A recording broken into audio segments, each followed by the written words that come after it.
Hi friends, தளபதி 69 படம் பத்தி ஒரு குட் நியூஸ் அண்ட் ஒரு பேட் நியூஸ் ரெண்டுமே வந்திருக்கு. முதல்ல குட் நியூஸ் என்னங்கறத பார்க்கலாமா?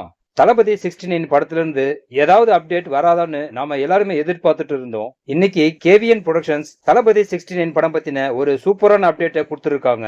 ஜனவரி 26 ரிபப்ளிக் டே அன்னைக்கு தளபதி 69 ஃபர்ஸ்ட் லுக் போஸ்டரை ரிலீஸ் பண்ண போறாங்க. அதோட அவங்க கொடுத்திருக்க அப்டேட்ல T69 படத்தோட ஷூட்டிங் 69% கம்ப்ளீட் ஆயிட்டதாகவும் சொல்லியிருக்காங்க. அண்ட் கேவிஎன் போட்டிருக்கிற போஸ்ட்ல பாத்தீங்கன்னா T69 டைட்டில் பத்தி எந்த ஒரு அப்டேட்டும் கொடுக்கல.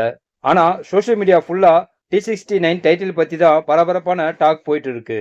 T69 படத்துக்கு நாளைய தீர்ப்பு இல்லனா ஜனநாயகம், இந்த ரெண்டு டைட்டில்ல ஏதாவது ஒண்ணு வைக்கிறதுக்கு சான்ஸ் இருக்கிறதா ஒரு தகவல் பரவிட்டு இருக்கு. தளபதி நடிச்ச முதல் படம் நாளைய தீர்ப்பு அண்ட் தளபதி நடிக்க போற கடைசி படம் T69.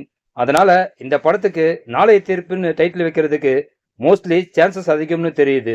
ஏன்னா தளபதி 69 ஃபுல் அண்ட் ஃபுல் என்டர்டெயின்மெண்ட் படமா இருந்தாலும் படத்துல அரசியல் பஞ்ச் டைலாக் நிச்சயம் இருக்கும். அதனால நாளைய தீர்ப்புங்கிற டைட்டில் பொருத்தமா இருக்குன்னு தான் தோணுது. அண்ட் நெக்ஸ்ட் T69 படம் பத்தின பேட் நியூஸ் என்னங்கிறதையும் பார்த்துடலாம். T69 ஷூட்டிங் ஸ்டார்ட் பண்றதுக்கு முன்னாடியே 2025 அக்டோபர் படம் ரிலீஸ் ஆகும்னு மென்ஷன் பண்ணியிருந்தாங்க. ஆனா இப்ப லேட்டஸ்டா வந்திருக்கிற தகவல் என்னன்னா T69 இந்த வருஷம் அக்டோபர் மாசம் ரிலீஸ் ஆகாது, நெக்ஸ்ட் இயர் பொங்கலுக்கு போஸ்ட்போன் ஆயிட்டதா ஒரு தகவல் பரவிட்டு இருக்கு. தளபதி இப்போ அரசியல்ல ரொம்ப தீவிரமா இறங்கி இருக்கிறாரு. அதனால அவருடைய கடைசி படத்தை அடுத்த வருஷம் தமிழ்நாட்டில் நடக்க போற தேர்தலுக்கு முன்னாடி T69 படத்தை ரிலீஸ் பண்ணா நல்லா இருக்குங்கிறதால படத்தை நெக்ஸ்ட் இயர் பொங்கலுக்கு தள்ளி வச்சிருக்கிறதாகவும் ஒரு நியூஸ் வந்திருக்கு. ஓகே ஃப்ரெண்ட்ஸ், தளபதி 69 படத்துக்கு நாளைய தீர்ப்பு ஆர் ஜனநாயகம், இது ரெண்டுல எந்த டைட்டில் பொருத்தமா இருக்குங்கிறத கமெண்ட்ல மென்ஷன் பண்ணுங்க. நெக்ஸ்ட் வீடியோ சந்திக்கலாம். Okay, thank you.